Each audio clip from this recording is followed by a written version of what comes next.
suratmu itu tidak akan pernah terkirim. Karena sebenarnya kamu hanya ingin berbicara pada dirimu sendiri. Kamu ingin berdiskusi dengan angin, dengan wangi 11 tangkai sedap malam yang kamu beli dari tukang bunga berwajah memelas, dengan nyamuk-nyamuk yang cari makan, dengan malam, dengan detik jam, tentang dia. Dia yang tidak pernah kamu mengerti. Dia racun yang membunuhmu perlahan. Dia yang kamu reka dan kamu cipta. Sebelah darimu menginginkan agar dia datang, membencimu hingga muak. Dia mendekati gila, menertawakan segala kebodohannya, kehilafannya untuk sampai jatuh hati padamu. Menyesalkan magis yang hadir naluriah setiap kali kalian berjumpa. Akan kamu kirimkan lagi tiket bioskop, bon restoran, semua tulisannya, dari mulai nota sebaris sampai doa berbait-bait. Dan beceklah pipinya karena geli, karena asap dan abu dari benda-benda yang ia hanguskan. Bukti-bukti bahwa kalian pernah saling tergila-gila, beterbangan masuk ke matanya. Semoga ia pergi dan tak pernah menoleh lagi. Hidupmu, hidupnya pasti akan lebih mudah. Tapi sebelah dari kamu menginginkan agar dia datang, menjemputmu, mengamini kalian, dan untuk kesekian kali jatuh hati lagi, segila-gilanya, sampai batas gila dan waras pupus dalam kesadaran murni akan cinta. Kemudian mendamparkan dirilah kalian di sebuah alam tak dikenal untuk membaca ulang semua kalimat, mengenang setiap inci perjalanan, perjuangan, dan ketabahan hati. Betapa sebelah darimu percaya bahwa setetes air mata pun akan terhitung.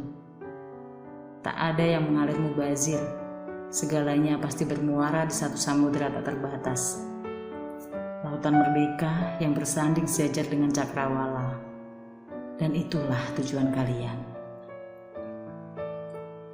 Kalau saja hidup tidak berevolusi, kalau saja sebuah momen dapat selamanya menjadi fosil tanpa terganggu, kalau saja kekuatan kosmik mampu stagnan di satu titik, maka tanpa ragu kamu akan memilih satu detik bersamanya untuk diabadikan.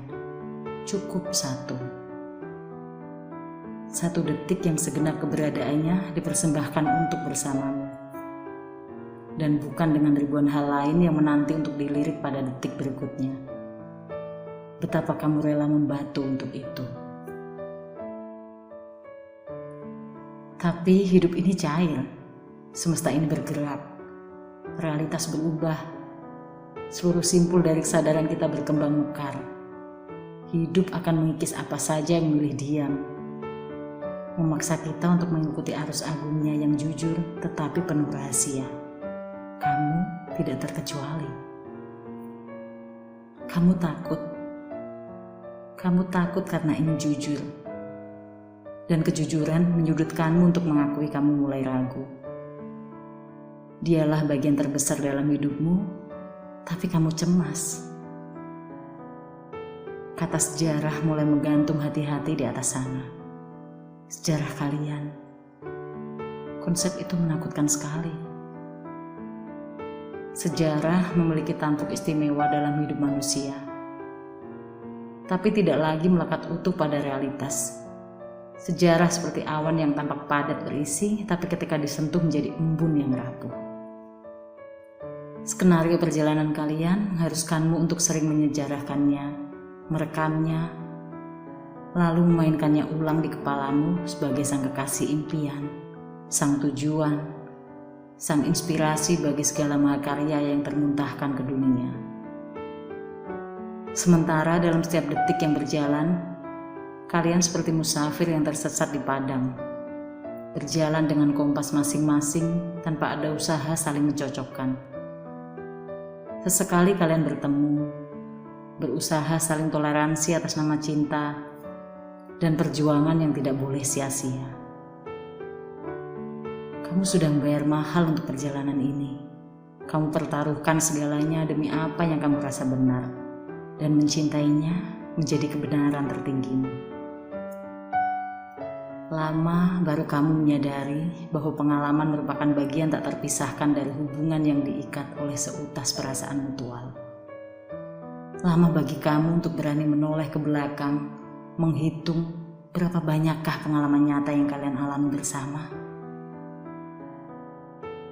Sebuah hubungan yang dibiarkan tumbuh tanpa keteraturan akan menjadi hantu yang tidak menjejak bumi. Dan alasan cinta yang tadinya diagungkan bisa berubah menjadi utang moral, investasi waktu, perasaan, serta perdagangan kalkulatif antara dua pihak. Cinta butuh dipelihara, bahwa di dalam sepak terjangnya yang serba mengejutkan, cinta ternyata masih butuh mekanisme agar mampu bertahan. Cinta jangan selalu ditempatkan sebagai iming-iming besar atau sebagai ranjau yang tahu-tahu meledakkanmu entah kapan dan kenapa. Cinta yang sudah dipilih sebaiknya diikutkan di setiap langkah kaki, merekatkan jemari, dan berjalanlah kalian bergandengan. Karena cinta adalah mengalami. Cinta tidak hanya pikiran dan kenangan. Lebih besar, cinta adalah dia dan kamu. Interaksi, perkembangan dua manusia yang terpantau agar harmonis. Karena cinta pun hidup dan bukan cuma maskot untuk disembah sujud. Kamu ingin berhenti memencet tombol tunda. Kamu ingin berhenti menyumbat denyut alami hidup dan membiarkannya mengulir tanpa beban. Dan kamu tahu, itulah yang tidak bisa dia berikan kini, hingga akhirnya. Di meja itu, kamu dikelilingi tulisan tangannya yang tersisa. Kamu baru sadar betapa tidak adilnya ini semua. Kenapa harus kamu yang bagian tugas dokumentasi dan arsip, sehingga cuman kamulah yang tersiksa. Jangan heran kalau kamu menangis jadi-jadinya. Dia yang tidak pernah menyimpan gambar rupamu, pasti tidak tahu apa rasanya menatap lekat-lekat satu sosok, membayangkan rasa sentuh dari helai rambut yang polos tanpa busa pengeras, rasa hangat uap tubuh yang kamu hafal betul temperaturnya. Dan kamu hanya bisa berbagi kesedihan itu, ketidakrelaan itu, kelemahan itu, dengan wangi bunga yang melangu, dengan nyamuk-nyamuk yang putus asa, dengan malam yang pasrah digusur pagi, dengan detik jam dinding yang gagu karena habis daya. Sampai pada halaman kedua suratmu, kamu yakin dia akan paham, atau setidaknya setengah memahami betapa sulitnya perpisahan yang dilakukan sendirian. Tidak ada sepasang mata lain yang mampu meyakinkanmu bahwa ini memang sudah usai. Tidak ada kata, peluk, cium, atau langkah kaki beranjak pergi yang mampu menjadi penanda dramatis bahwa sebuah akhir telah diputuskan bersama. Atau sebaliknya, tidak ada sergahan yang membuatmu berubah pikiran. Tidak ada kata jangan yang mungkin apabila diucapkan dan ditindakkan dengan tepat akan membuatmu menghambur kembali dan tak mau pergi lagi. Kamu pun tersadar itulah perpisahan paling sepi yang pernah kamu alami. Ketika surat itu tiba di titiknya yang terakhir, masih akan ada sejumput kamu yang bertengger tak mau pergi dari perbatasan usai dan tidak usai. Bagian dari dirimu yang merasa paling bertanggung jawab atas semua yang sudah kalian bayarkan bersama demi mengalami perjalanan hati sedahsyat itu. Dirimu yang mini, tapi keras kepala, memilih untuk tidak ikut pergi bersama yang lain, menetap untuk terus menemani sejarah. Dan karena waktu semakin larut, tenagamu pun sudah menyurut, maka kamu akan membiarkan si kecil itu bertahan semaunya.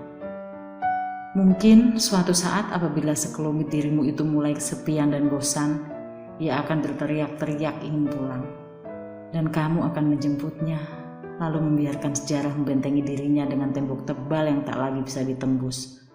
Atau mungkin ketika sebuah keajaiban mampu menguak kekeruhan ini, jadilah ia semacam mercusuar, kompas, bintang selatan yang menunjukkan jalan pulang bagi hatimu untuk akhirnya menemuiku.